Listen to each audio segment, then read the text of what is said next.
What's up, everybody? To go to France in here. Today is, it's 1 minute away from Thursday, July 24th. It was just a few moments until midnight at the time of this recording. I just got home a few minutes ago, and, it's a clear, beautiful night. And I thought I'd stick my head outside for a few. Got my night vision tucked away in my pocket, ready to go. See if anybody flies by. Now, there's something I wanted to pop on here about, just to kind of discuss real quick. And that's something that we've tried to establish for some time now. And basically it's a way to somewhat combat those who purposely fake evidence of the supernatural. Now, some of these individuals flat out come out and admit that they're doing stuff for entertainment, and you know what, that's cool. And you know what, I get it. I'm sort of in that boat myself, where everybody's kind of having to do a little bit of something extra just to keep afloat financially in these times. So I can't necessarily blame them. And with some of the viewership numbers that I've been getting on some of the latest Bald and Bonkers releases, well, it shows exactly what's being prioritized. And what's being prioritized is short-ass fucking attention spans. And, of course, discussing subjects like UFOs, ghosts, that gets suppressed because it doesn't generate a whole lot of buzz. And you could toss in some remarks about the deep state and blah, blah, blah. And you know what?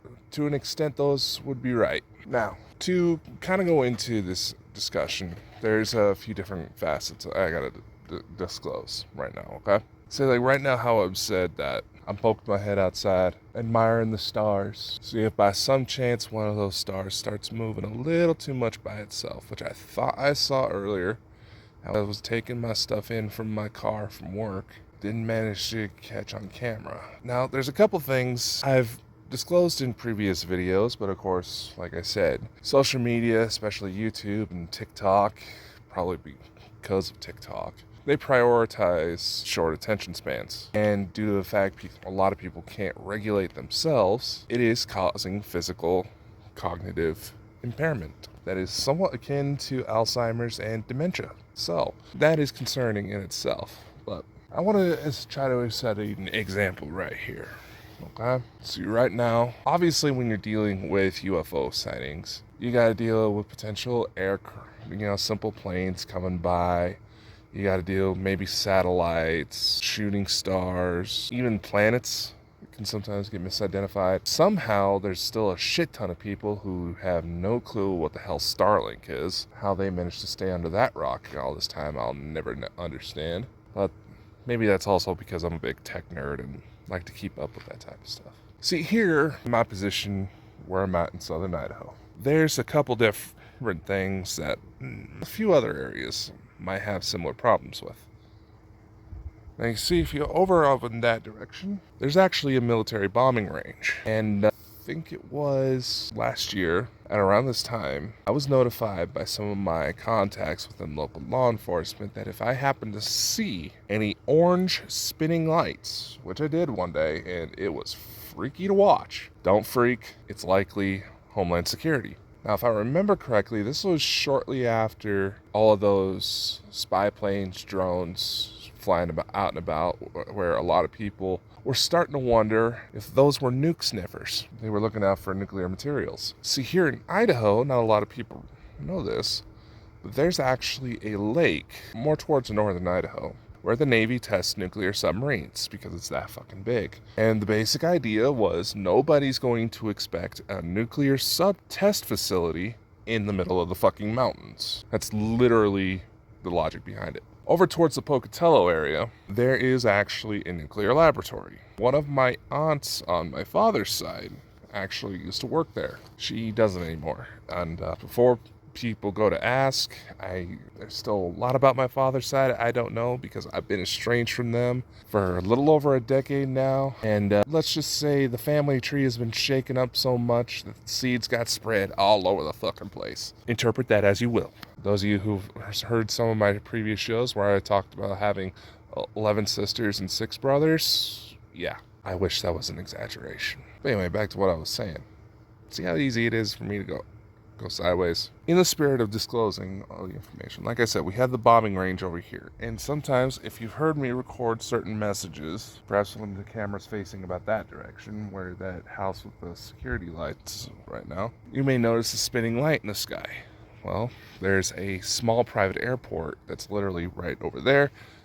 There's also the Twin Falls Airport that's about half an hour's drive from me. And in fact, funny as I'm talking, the plane, where'd it go? All this shit and they can't keep focus. I know. AI may be getting good, but it's still not quite that good. But I digress. Why am I discussing, possible factors that might interrupt certain UFO videos? Well, for one, kind of like that one video I showed where that bright ass fucking flare just came up out of nowhere. Still not sure what the hell that was. Two explanations came forward when I was trying to debunk it, and that was reflective space junk that just happened to point in my direction, which, okay, I kind of get, but you would think it wouldn't have stayed as stationary, and maybe it would have been moving faster. I don't know. And the other slightly concerning explanation that was offered was that there was a meteor literally shooting at my direction.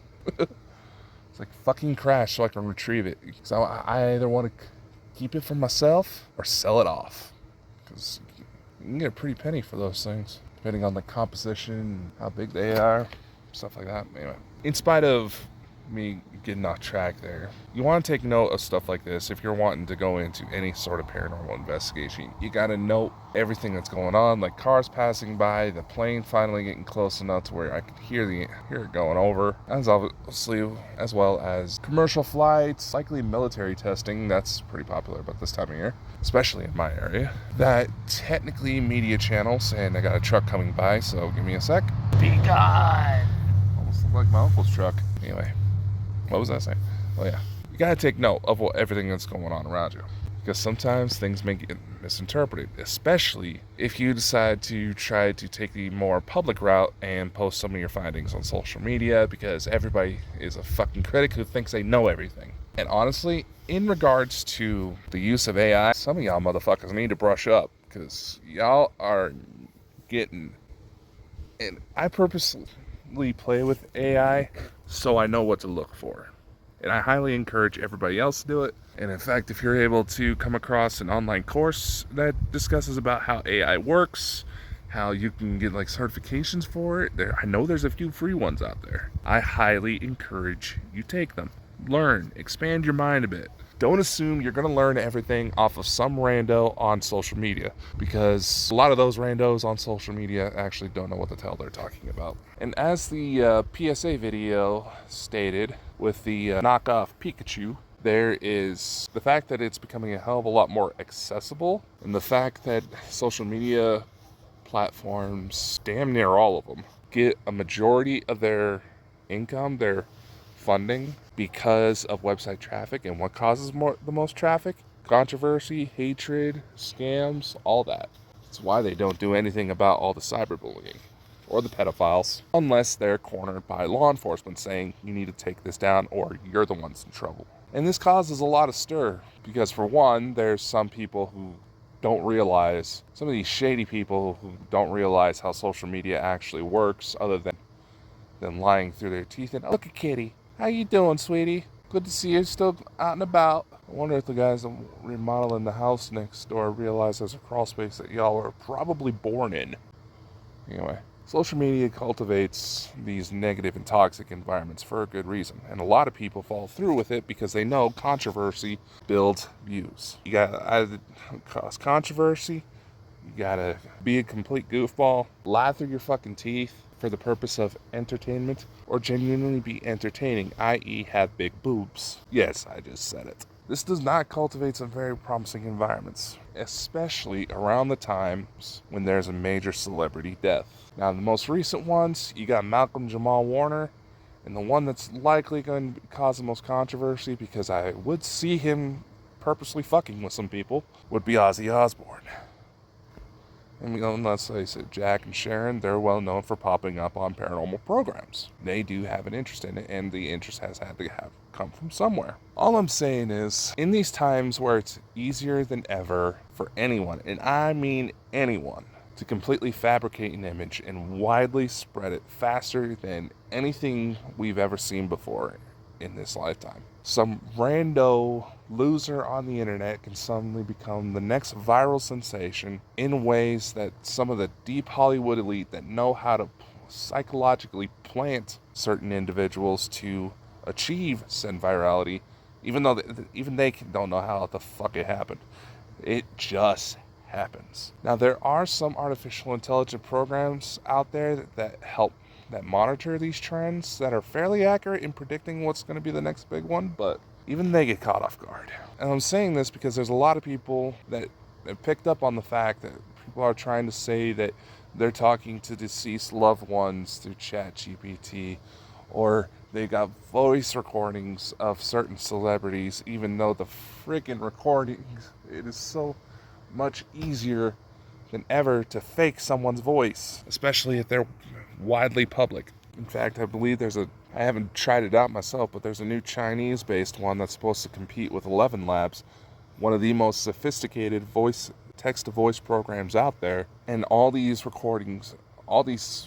programs need is about a minimum of 10 seconds of audio. 11 Labs, they prefer up to about 10 minutes to get a much more accurate reading. The more sound recordings these programs get, the more accurate they can produce the results. But still, it is more important than ever that we have to use discernment, because there's a lot of fakes out there and a lot of people who I firmly believe do not give genuine heart to any of this. They do not have any genuine belief. And this is going to be a subject for a whole other debacle, but they seem to be more into it for the escapism. They're more into it for religious connotations that have developed, and those lead to some very dangerous pathways in the wrong hands. That's why I've stepped aside from some groups, because clearly the public, they're obviously not listening to the fucking messages, and that's been a problem that's existed for thousands of years. As they say, if the Christ, Buddha, and all these other major religious figures from throughout various mythologies and religions were to see all the things done in their name, they would probably be laughing their asses off or crying in such a clinical, depressive episode that they would probably need to be put on a watch list for a little bit just to make sure they didn't kill themselves. And yes, that is such a dark representation that's probably going to trigger a few of you, but it's the dark truth. Use more discernment, people. That's all I'm saying. Now, it's not your fault to want to be skeptical, and it's not your fault that a lot of educational facilities, all of these programs, they're more built on indoctrination than actually sharing knowledge. And it's a trap that is very easy to fall into without some severe self-reflections of the parties involved that cultivate these lessons. And unfortunately, you can look throughout history and it is often not the messiahs that cause a lot of this turmoil, but it's the devoted followers who think they know it better. And let's face it, you have all these people that say, what would Jesus do? In this idea that Yeshua was just some kind, loving hippie. Clearly they didn't read their fucking Bible, because even Yeshua reached a point where beating people became an option. Oh, shooting star. I'm just saying. Use discernment, y'all. Be picky. It's okay to be a little bit picky. If something's being presented as genuine entertainment, enjoy it. If there's a deeper meaning behind it, all right, discuss it. But don't forfeit yourself. Because I'm just going to say this. Even AI admits that if it wanted to take over, it doesn't have to do a damn thing. Because eventually, we'll just hand over the fucking keys to everything. Claim your independence, people. Let AI be just a tool. Because let's face it, it's not going anywhere. It's only going to get better.